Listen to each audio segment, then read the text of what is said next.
কথাটা কি জানেন? রাজ্য জুড়ি অশান্তি, হোকার রাস্তাত নামিয়ে এসছে। হোকারি বন্ধ করে দেওয়ার ফলে এই যে শত শত পরিবার, লাখো লাখো পরিবার কর্মহীন হয়ে গেছে। এমরা সংসার কিভাবে চালাইবে এইটি খুঁজি পাওয়া লাগছে না, বুঝবির পাওয়া লাগছে না।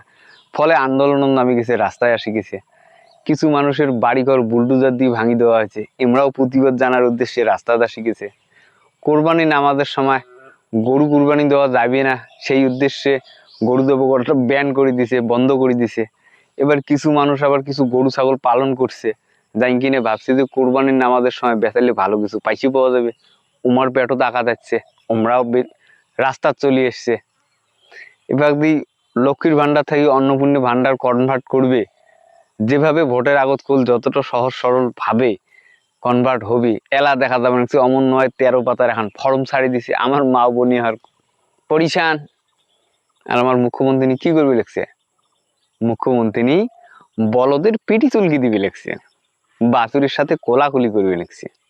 मोदी जी ठीक तो है ना सब कुछ? कहीं ठीक तो है ना? ও সরি সরি সরি, আমি ভুলে গেছি যে ওই গরুর উপরে দিয়ে হাত বোলাইলে নাকি মানসিক শান্তি পাওয়া যায়। হয়তো আমার স্যার ওই মানসিক শান্তির উদ্দেশ্যে গরুর পিটি চুলকি দিবে লিখছে। मतलब কি কামাল हो गया यार। দেশ জুড়ে নীটের পেপার লিক হয়ে গোটায় ওখান দিয়ে এখন সিজিপি পার্টি আন্দোলন করবে লিখছে। हमारा মুখ্যমন্ত্রী মস্ত, कोई दिक्कत नहीं है, বলদের পিটি চুলকি দিবে লিখছে। ভোটের আগ মুহূর্তে ভাষণত বা আমার সংকল্প পত্রত যে হিসেবে লক্ষ্মীর ভান্ডারকে অন্নপূর্ণা ভান্ডারে কনভার্ট করার যে প্রসেসটা যতটা সহজভাবে কইছি, বর্তমান সময় দেখবি লিখছেন 13 খান পাতা ফিল আপ করি জমা দেওয়া লাগবে, তবেই তোমরা অন্নপূর্ণার ভান্ডারটা পাবেন। এই 13 খান পাতাত কি কি লিখবেন? 13 খান পাতাত তোমার এমন কোনো তথ্য নাই যে এটা বাদ যাবে, সম্পূর্ণ দিতে হবে। তোমার কয়খান গাড়ি আছে, কয়টা মোবাইল আছে, তোমার বাড়ি কেমন, তোমার জমি কতগুলি আছে, তোমার বাড়িতে কতগুলি মানুষ, কতগুলি অ্যাকাউন্ট আছে, সম্পূর্ণ ডিটেলস দেওয়া হবে। এলআইসি করছেন নাকি, কোনো ইন্স্যুরেন্স নিচ্ছেন নাকি, টাকা ফিক্সড ডিপোজিট করছেন নাকি, এত কিছু ডিটেলসটা দেওয়া হবে। কারণ হচ্ছে এটি যে তোমার এই ডিটেলসগুলি নিয়ে সরকার বিচার বিবেচনা করবে যে তোমরা আসলেই জেনুইন ভাবে অন্নপূর্ণা ভান্ডার পাওয়ার যোগ্য কি যোগ্য না। আচ্ছা তোমরা এখন বর্তমান গ্রামে গঞ্জে যেটে যাও, এমন কোনো ব্যক্তি আছে যার বাড়িতে এলআইসি নাই, যার বাড়িতে মোবাইল নাই, গাড়ি নেই? সবার এটা তো আছে।